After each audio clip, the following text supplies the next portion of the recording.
Hello everyone out there in YouTube land. This is part 2 of my EC Comics collections videos. And this time I'm going to focus on Panic and Psychoanalysis.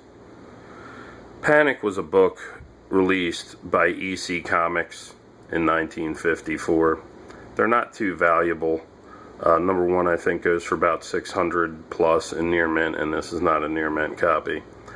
But it's a very, very important book in the history of EC Comics and the comic book industry itself. This is one of the few EC titles I have a full run on because it's only about 12 issues long. This book was a companion book to Mad, and it was a big point of contention between Mad creator Harvey Kurtzman and EC editor William Gaines.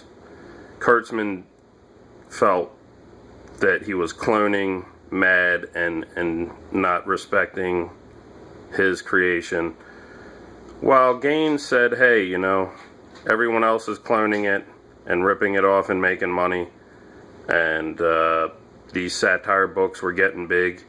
He said, we have Vault of Horror and Tales from the Crypt, what's the problem here? So he went ahead and authorized it and gave it to Al Feldstein, who did most of the covers here. And Harvey Kurtzman was not happy about it, bottom line. But this book, number one, my copy has a couple issues or problems with it here. Most importantly, the bottom right corner has 2 big chips out of it. But that's a nice cover. It's a Christmas cover. And this series was aptly named because it caused the panic right with issue number 1. Issue number 1 had this Christmas tale, and Santa's sled had a sign on the back that said just divorced, and that pissed off a lot of parents in 1950s America. So first issue was causing a problem. The other issue in here was there was a Mickey Spillane story, and it was revealed at the end of the story one of Mickey Spillane's blonde bombshells was a transvestite. Again, not going to go over so well in America in the 50s. So, not only did this book was one of the main books responsible for starting the Senate subcommittee hearing on comic books, but in addition, the police, over the transvestite story, the police came and arrested one of William Gaines's underlings who took responsibility for authorizing it. He served jail time till the court hearing, and it was thrown out of court, but it started the Senate subcommittee and the subsequent creation of the Comics Code Authority, which is still around today. So, yeah, that's Panic number 1, Al Feldstein cover. Big deal. And they actually used this issue in the Senate subcommittee hearings. This is issue number 2. It's in pretty decent shape. Another Feldstein cover. That would probably attract kids in the 50s. Here we have issue number 3. They decided to go ahead and parody the Senate subcommittee in this issue. I forget what they did. I haven't read it in a long time, but this issue also has children's fairy tale character Old King Cole smoking marijuana out of his pipe, and between that and them mocking the Senate subcommittee in this issue, wasn't a good idea. Here we have issue number 4, and this is in pretty decent shape, and this is a cover by the legendary artist Basil Wolverton. He's known for creating some of the best sci-fi creatures and ugly women. He did covers for Time magazine, sci-fi books, you name it. Mad, everything. Pardon me. This is issue number 5, if I can get it. There we go. It's meant to be viewed horizontally, and it even says EC's answer to CinemaScope widescreen movies. And that's another Feldstein cover. He did all these first 5 covers aside from the Wolverton cover. Here's issue number 6.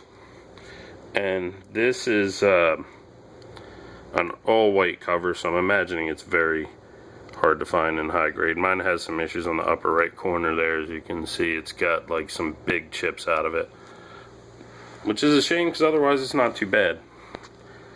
Here we have issue number 7. And this reminds me pretty much, it says this cover has a dual purpose. After you've finished the magazine, you can use it for patching torn tigers.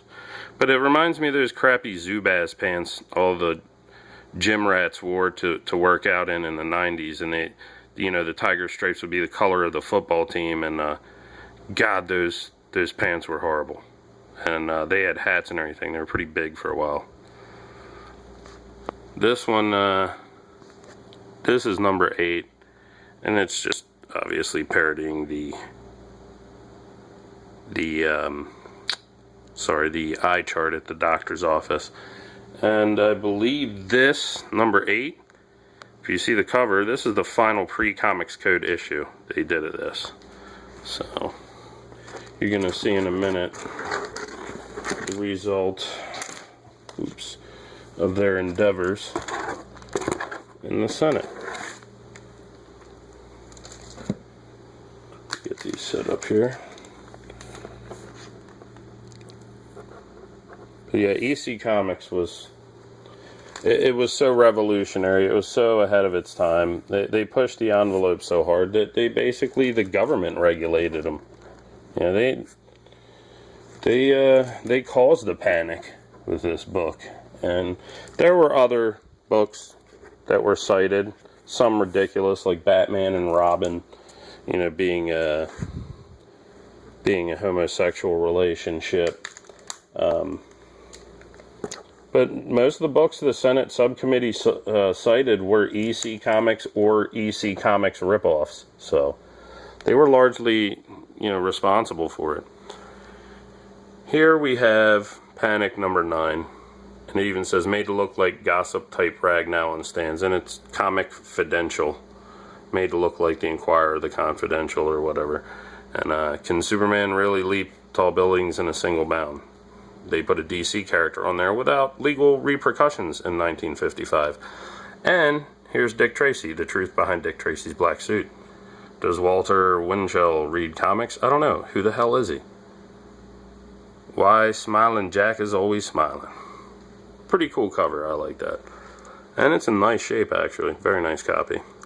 Here we have number 10. It's made to look like the manila envelope they'd send you your subscription books in. My Uncle Roger was smart enough back in the 50s. They didn't have Mylars, they didn't have comic bags and boards, so he had subscriptions, and after he read his Mads, after he read his Tales from the Crypt and all his EC books, he put them right back in the manila envelopes they were delivered in as the best way to keep them in good shape, and he had some nice copies.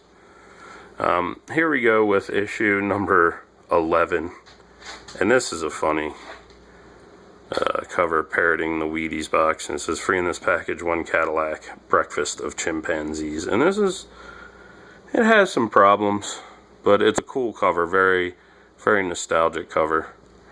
And of the Panic books, sorry, I'm going to scoot over to get a better shot of this. Of the Panic books, this is number 12. This is the final issue. This is probably my favorite cover. The incomparable Jack Davis. And that's just a cover of a kid in his dorm room at college trying to study with all hell breaking loose around him. And I could be wrong, but I believe a couple of the EC personnel were caricatured in the cover here. But the other thing to note about issue number 12, final issue, they, back then, you know, they didn't ship them out if they didn't think they were going to sell. So a lot of these were destroyed. It was low print run in the first place, low distribution, then a lot were destroyed. So this is probably the rarest issue of Panic, but I have a complete run, and that makes me happy. Next we're going to go to a weird book here called Psychoanalysis. And these copies are really sharp, probably because no kid wanted to really read this stuff. As you can see, this is the first of EC's New Direction comics. after, oh, you know what? I apologize. I brain farted. I wanted to show you guys. You know, this was pre-code, and you can see nothing on the cover. I'll show you number 2 real quick, so I forgot to show you the difference on the panic. Look how big the Comics Code Authority is on the front of that book. I mean, it's 4 times the size that it was in the 80s and 90s, because they wanted it out there. But anyway, this is number 1. This is the only pre-code issue, but they knew what was coming, so they wanted to try and get some quote-unquote, like, educational books that had some merit. So here's Psychoanalysis. Number 1. Most of these covers, I believe, are by Jack Kamen. And what's interesting to note about these books here is comedian Steve Allen had L. Feldstein do a script up for this and turn it into some form of a comedy. I'll have to try and see if I can find it, but he did a psychoanalysis skit written by Al Feldstein on The Tonight Show. And I don't know why this was not one of their more successful books, but there's number 2. And number 3, I actually have 2 copies. This is the better of the 2. These are all pretty sharp. They have dating on the cover from the stores, but these are all really sharp with bright colors. And this is the final issue, number 4. It's a strange book from EC. But I love their comics, and I guess this concludes part 2 of my videos of my EC Comics collection. And I hope you enjoyed looking at Psychoanalysis and Panic. And hopefully I'll be bringing another video of my EC collection soon. Thanks for watching, and happy reading.